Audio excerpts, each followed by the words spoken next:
Hello guys, welcome back to my channel.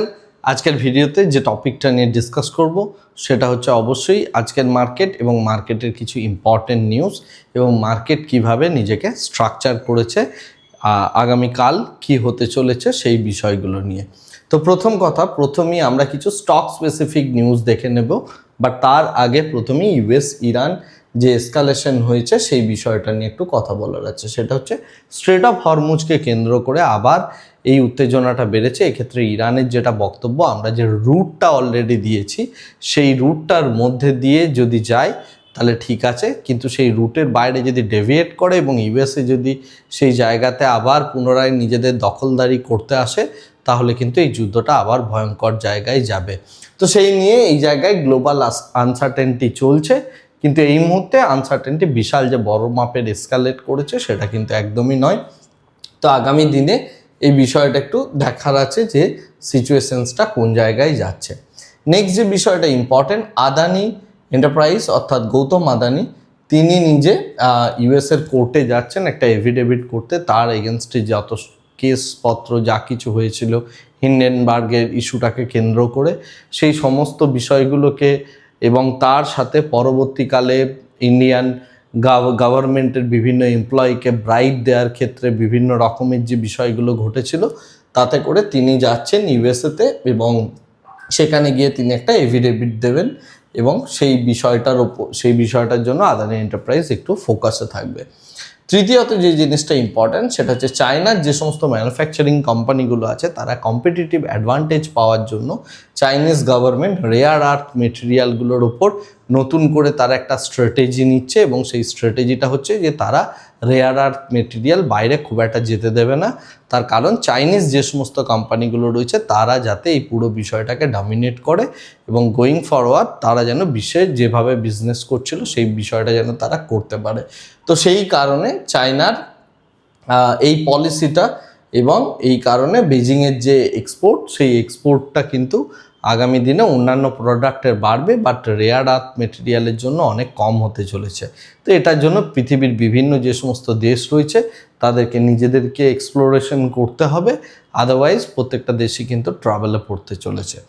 Next যে বিষয়টা important, আজকের সব থেকে ইম্পর্টেন্ট নিউজ মার্কেট আওয়ারের পরে এলো এবং আগামী দিনের মার্কেটটাকে ড্রাইভ করতে চলেছে এই টিসিএসের Q1 যে রেজাল্ট সেই রেজাল্ট। এক্ষেত্রে রেজাল্ট মোটামুটি বলতে গেলে একটা মোটামুটি কাইন্ড অফ রেজাল্ট হয়েছে, খুব যে ভালো সেটা নয়, কারণ এক্ষেত্রে আমরা ইয়ার অন ইয়ার সামান্য পরিমাণ গ্রোথ দেখলেও কোয়ার্টার বড় কোনো গ্রোথ দেখতে পাচ্ছি না। যদিও এআই ড্রিভেন যে বিজনেস সেই বিজনেসের পরিমাণ কিন্তু টিসিএস 13% কোয়ার্টার বাড়িয়েছে, তো সেটা একদিক থেকে দেখতে গেলে পজিটিভ। আর সব থেকে ইম্পর্টেন্ট যে জায়গাটা সেটা হচ্ছে 12 টাকা পার শেয়ার হিসাবে টিসিএস এক্ষেত্রে ডিভিডেন্ড ঘোষণা করেছে। তো আগামীকাল থেকেই এই আইটির যে কোয়ার্টারলি রেজাল্টটা শুরু হলো টিসিএসকে দিয়ে, এরপরে ইনফোসিস থেকে শুরু করে বাকি যত কোম্পানি আসছে এদের যে কোয়ার্টারলি রেজাল্ট সেটা কিন্তু মার্কেটের ডায়নামিক্সটাকে পুরোপুরিভাবে চেঞ্জ করতে চলেছে।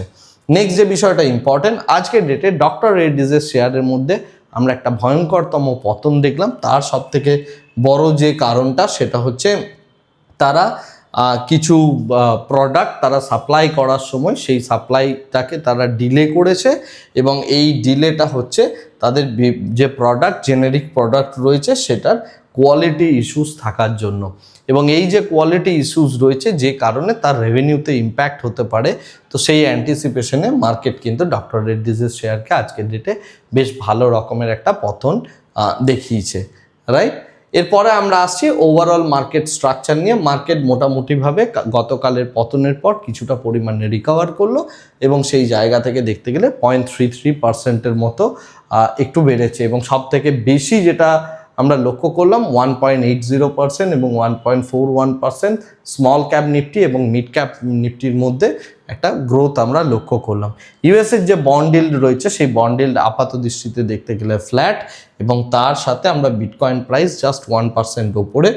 আর আজকে যেহেতু এক্সপায়ার ছিল তাই ইন্ডিয়া ভিক্সও ডাউন এবং ইউএসডি আইএনআরও মোটামুটিভাবে দেখতে গেলে ফ্ল্যাট।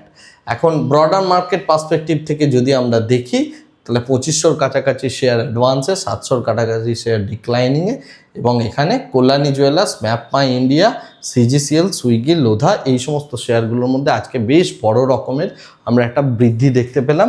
আর উল্টো দিকে দেখতে গেলে ডক্টর রেড্ডিজের শেয়ারের মধ্যে কিন্তু আজকে বেশ বড় রকমের পতন আমরা লক্ষ্য করলাম। নিফটি 50 যে স্টক সেখানে যদি দেখা হয় তাহলে আমরা দেখতে পাচ্ছি আদানি এন্টারপ্রাইজ কিছুটা পরিমাণ বেড়েছে, এছাড়া Asian Paints, Coal India, SBI Life, UltraTech Cement এবং সান ফার্মার যে স্টক রয়েছে, ম্যাক্স হেলথ ইন্স্যুরেন্স, এগুলো প্রত্যেকটাই পজিটিভ সাইডে। কিন্তু সব থেকে বেশি যদি আমরা পতন দেখি সেটা ডক্টর রেড্ডিজের শেয়ারে, এবং সেটা 5.89%-এর মতো।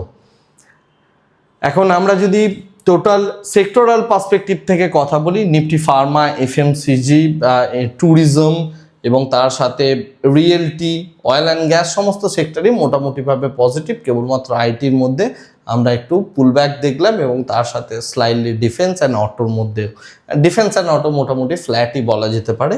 কিন্তু নিফটি রিয়েলটির মধ্যে আমরা একটা বেশ বড় রকমের পজিটিভ আউটলুক লক্ষ্য করলাম, রাইট। এরপরে গ্লোবাল মার্কেট পার্সপেক্টিভ থেকে যদি বলি, সমস্ত কিছুই মোটামুটিভাবে ফ্ল্যাট। কেবলমাত্র নিকেই এবং ইউরো স্টক, সেই দুটোর মধ্যেই জাস্ট 1% করে একটা বুলিশনেস লক্ষ্য করছি। আদারওয়াইজ গ্লোবাল মার্কেট পুরোপুরিভাবে একটা অবজার্ভ করার মতো জায়গায়, কারণ গতকালের এই নতুন ডেভেলপমেন্টটা হওয়ার পর থেকে তারপরে গ্লোবাল মার্কেট আজকের ডেটে পুরোপুরিভাবে ওয়েট অ্যান্ড অবজার্ভ মোডে আছে।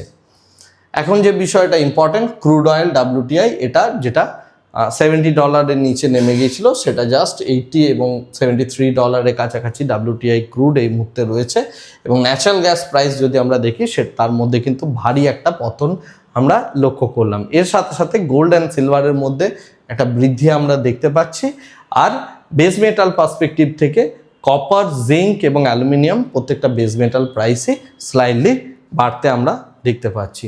এরপরে আসছি আমরা নিফটি 50-র রেসপেক্টে, অর্থাৎ নিফটি 50-র ওপেন ইন্টারেস্ট। নিফটি 50-র ওপেন ইন্টারেস্টের বর্তমানে যে পজিশন দাঁড়িয়ে রয়েছে, তাতে করে 24,000-এর স্ট্রাইক প্রাইস এগেন আমাদের কাছে ব্যারোমিটার হিসাবে কাজ করবে। এবং যদি নিফটি 50-র পার্সপেক্টিভ থেকে দেখা যায়, তাহলে আমরা দেখতে পাচ্ছি যে 24,200-র এখানে কল রাইটাররা স্লাইডলি নিজেদের পজিশন কিছুটা কমিয়েছে, এবং সেই জায়গা থেকে যদি বুলিশ মোমেন্টাম হতে হয় তাহলে অবশ্যই 24,000-এর স্ট্রাইক প্রাইসটার দিকে আপনাকে লক্ষ্য রাখতে হবে। এবং এটা যথেষ্ট ইম্পর্ট্যান্ট একটা জায়গা, অর্থাৎ সিগনিফিকেন্ট একটা রাউন্ড নাম্বার বলা যেতে পারে।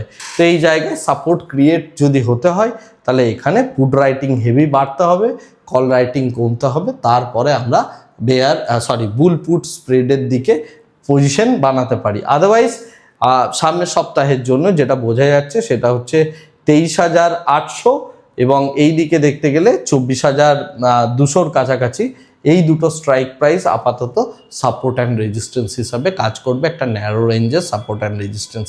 বাট গ্লোবাল আনসার্টেনটির কারণে যদি আমরা বড় কোনো ডেভেলপমেন্ট দেখি, তাহলে সেক্ষেত্রে এই সাপোর্ট অ্যান্ড রেজিস্ট্যান্স দুটোই কিন্তু ভাঙার একটা প্রবণতা থাকবে। তাই পুরো জিনিসটাকে অবজার্ভ করার জন্য অবশ্যই আপনি 24,000-এর স্ট্রাইক প্রাইস দেখুন।